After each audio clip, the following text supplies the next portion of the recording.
بسم اللہ الرحمن الرحیم۔ عزیز طلباء السلام علیکم۔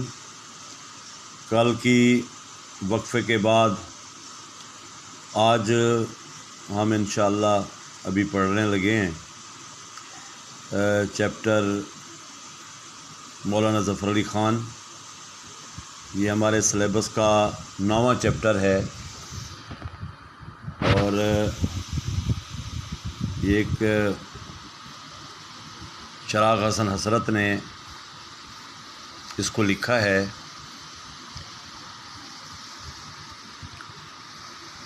اس کا تعارف پچھلے لیکچر میں ہم نے کرا دیا تھا۔ آج ہم چیپٹر کا باقاعدہ آغاز کرتے ہیں۔ حسرت لکھتے ہیں کہ اب سے کوئی 10 سال ادھر کا ذکر ہے، یعنی پہلے کی بات ہے، 10 سال پہلے کی بات ہے۔ میں اخبار نئی دنیا کے دفتر میں بیٹھا کام کر رہا تھا۔ یہ نئی دنیا اخبار جو ہے کلکتہ سے نکلتا تھا، جس میں حسرت کوچہ گرد کے کلمی نام سے کلکتے کی باتیں کے عنوان سے کالم لکھا کرتے تھے۔ نئی دنیا کے بارے میں لکھ لیں کہ اخبار نکلنے کا جو شہر ہے وہ کلکتہ ہے۔ حسرت اس میں کلمی نام سے، اور کلمی نام تھا کوچہ گرد، کلکتے کی باتیں کے عنوان سے اس میں کالم لکھا کرتے تھے۔ اس کے دفتر میں بیٹھے تھے، اتنے میں کسی نے آ کے کہا کہ جمیندار صاحب آئے ہیں۔ جمیندار دراصل یہ لفظ ہے زمیندار، اور انڈیا میں، ہندوستان میں لوگ زے کو جیم بولتے تھے، تو یہ جمیندار کا لفظ استعمال کیا ہے۔ ظفر علی خان کا نام ہے، اس کو مراد لیا جاتا ہے، چونکہ ان کی شہرت کی وجہ ان کا اخبار زمیندار ہی تھا۔ میں لنگی باندھے بیٹھا تھا، سر کے بال پریشان، داڑھی کئی دن کی بڑھی ہوئی۔ جمیندار کا نام سنتے ہی ہڑبڑا کے اٹھا، بدحواس ہو کر، گھبرا کر پوچھا، کون جمیندار صاحب؟ کس کی بات کر رہے ہو؟ وہ بیچارہ کچھ کہنے نہ پایا تھا کہ مولانا شائق احمد عثمانی آئے اور کہنے لگے کہ بھائی مولانا ظفر علی خان آئے ہیں۔ انہوں نے آ کے بتایا کہ مولانا ظفر علی خان آئے ہیں۔ چچا صدیق انصاری نے، جو اپنے گدیلے پر بیٹھے پانوں کی جگالی فرما رہے تھے، یہ پانوں کی جگالی، لوگ پان کھاتے ہیں بہت ہندوستان میں، اور پان منہ میں رکھ کر دیر تک اس کو چباتے رہتے ہیں، اس لیے اس کو کہا پان کی جگالی جو ہے وہ کر رہے تھے، یعنی پان چبا رہے تھے۔ انگڑائی لی اور نیم باز آنکھوں سے، نیم باز ادھ کھلی ہوئی، یعنی آدھی کھلی ہوئی آنکھیں، ادھر ادھر دیکھ کر ایک اور گلوری کلے میں دبا لی۔ کلا کہتے ہیں جبڑے کو، اور بنا ہوا یا لپٹا ہوا پان اس کو کلوری کہتے ہیں۔ ایک اور چبا لی، منہ میں ڈال لی۔ ان دنوں نئی دنیا کا دفتر چونا گلی میں ہوا کرتا تھا۔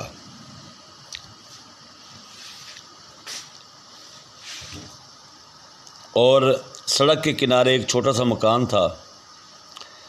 باہر ایک طرف عصر جدید پریس، دوسری طرف حکیم غلام مصطفیٰ کا مطب، یعنی حکمت خانہ، وہ حکیم تھے۔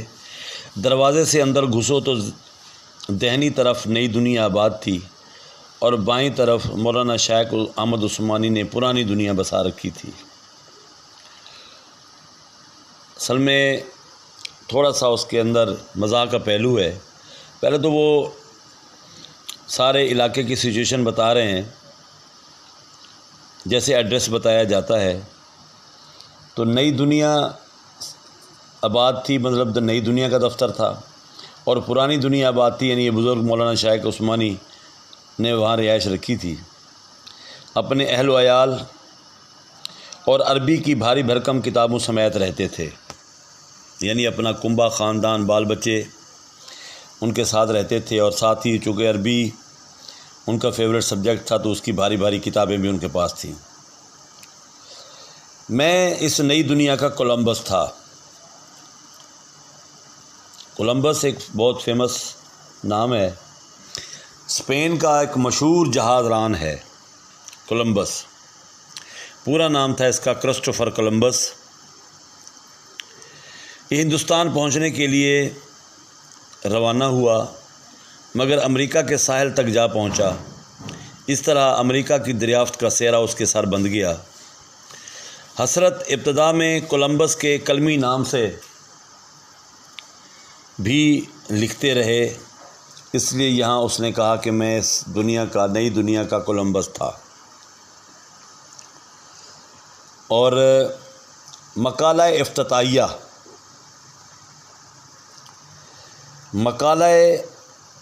افتتاحیہ یعنی اخبار کا اداریہ کہ جہاز کے ساتھ ساتھ فقاہات کی کشتی بھی چلاتا تھا۔ فقاہات مزاحیہ کالم یعنی وہ بھی لکھا کرتا تھا، ابتدائیہ اداریہ بھی لکھتا تھا۔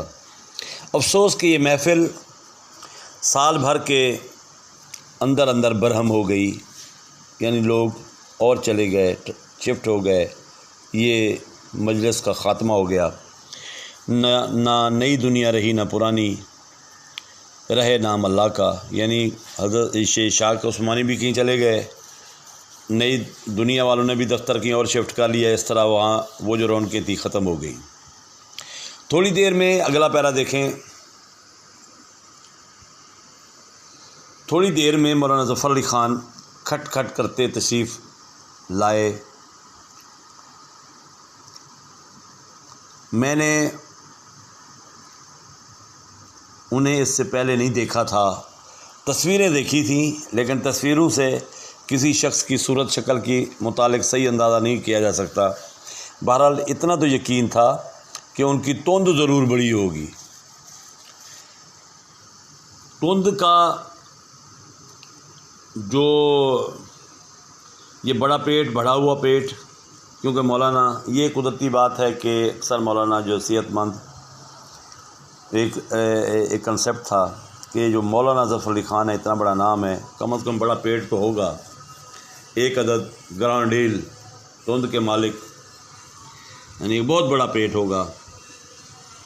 گران ڈیل بہت بڑی پیٹ کے مالک۔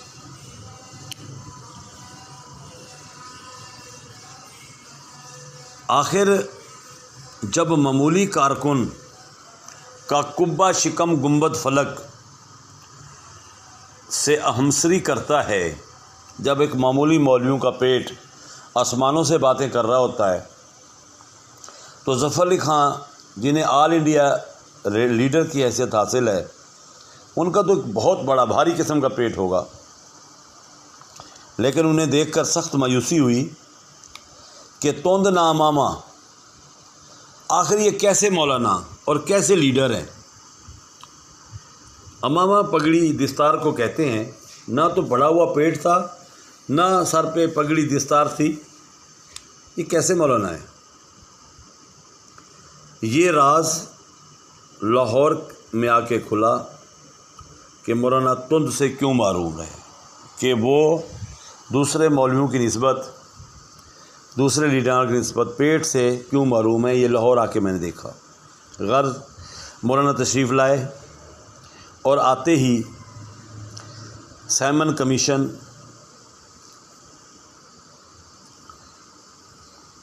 اور ہندوستان کی جدید اصلاحات، راؤنڈ ٹیبل کانفرنس اور کامل آزادی کا قصہ چھیڑ دیا۔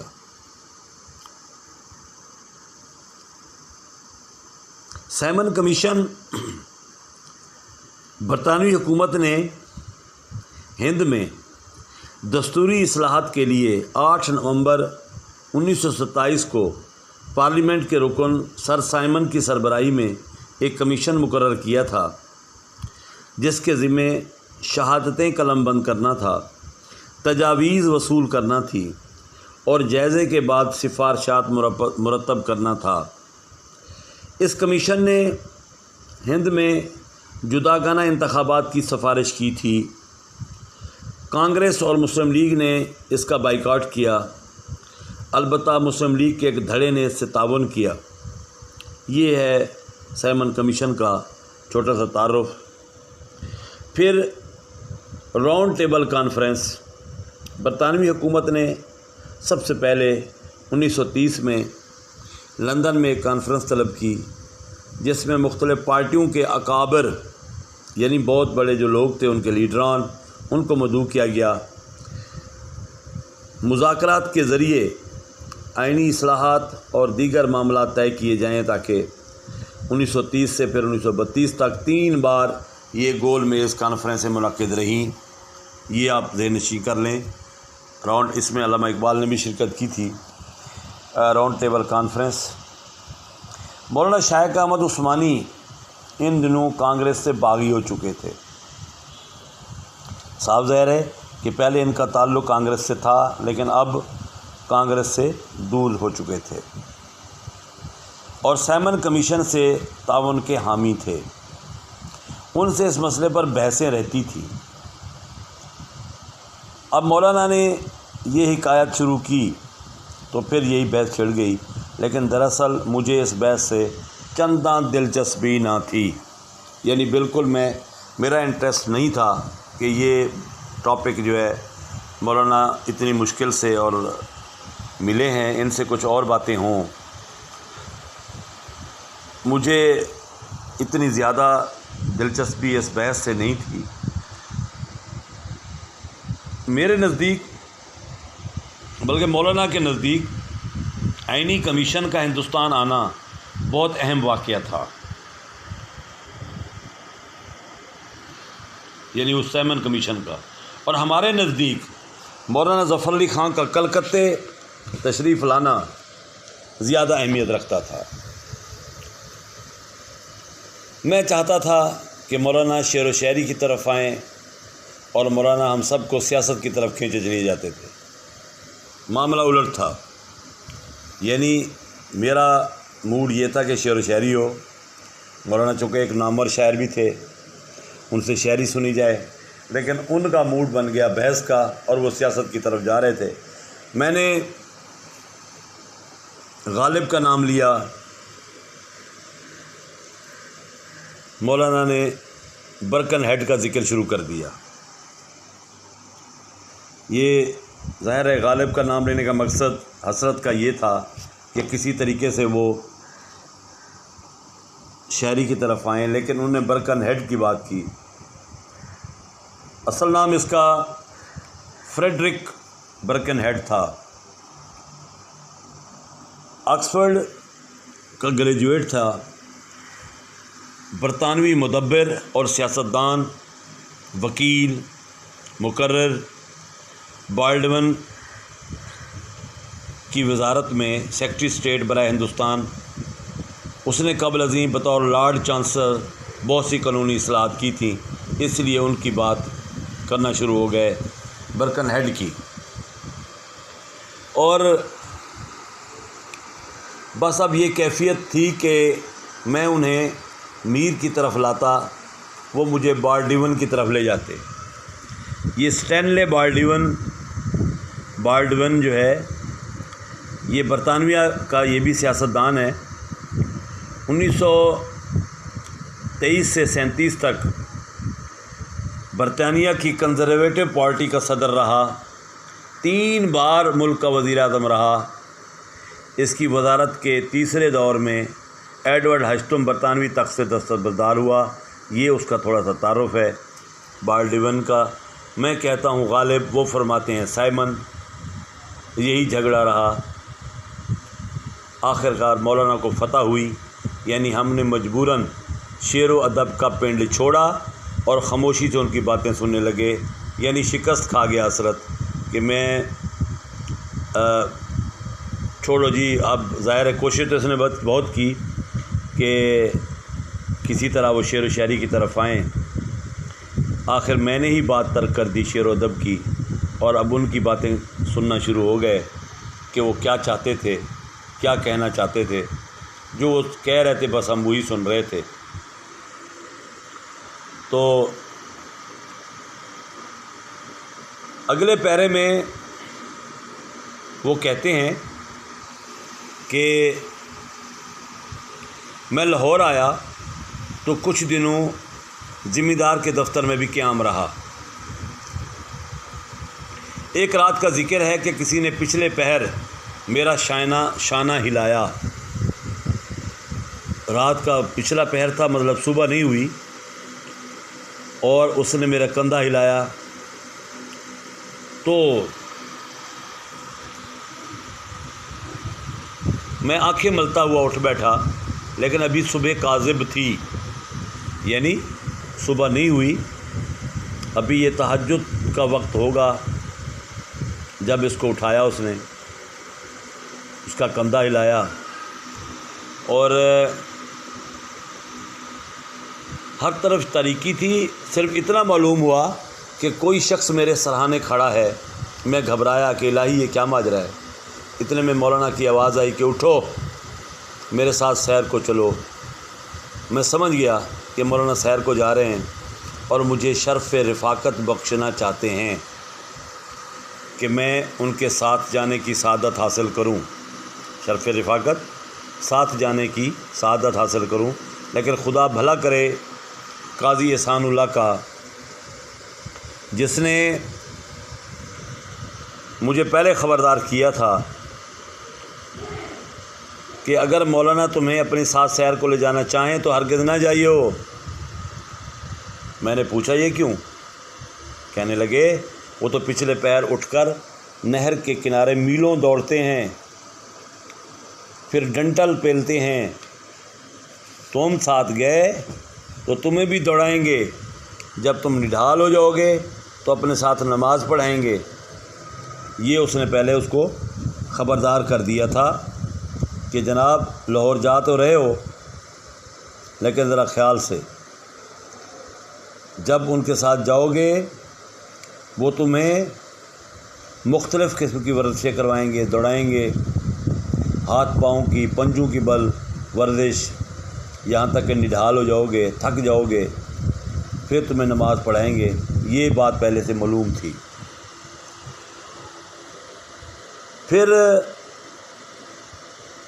اب جو مولانا نے ساتھ چلنے کو کہا تو قاضی صاحب کی نصیحت یاد آ گئی اور آنکھوں تلے موت کا نقشہ پھر گیا کہ اتنا تو کبھی ورزش کی نہیں ہے. اگر میں ساتھ گیا تو موت یقینی ہے، مر جاؤں گا میں.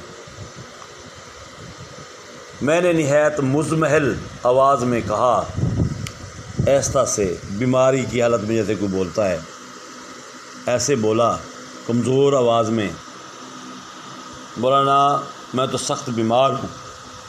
رات بخار ہو گیا تھا، اب سر میں درد ہے، پیٹ میں بھی درد ہو رہا ہے، غالباً کلنج ہے. اب کلنج جو ہے پیٹ کا شدید درد کو کہتے ہیں، جو کولون یعنی بڑی آنت میں ہوتا ہے. ایک چھوٹا سا حصہ زہر آلود ہو جاتا ہے، اسے اپینڈکس بھی کہتے ہیں.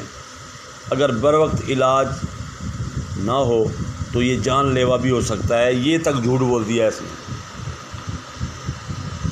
مجھے پہلے یہ مرض ہو چکا ہے اللہ، یہ کہہ کر میں نے آنکھیں بند کر لیں. یہ تدبیر کارگر ہوئی، کامیاب ہو گئی. اور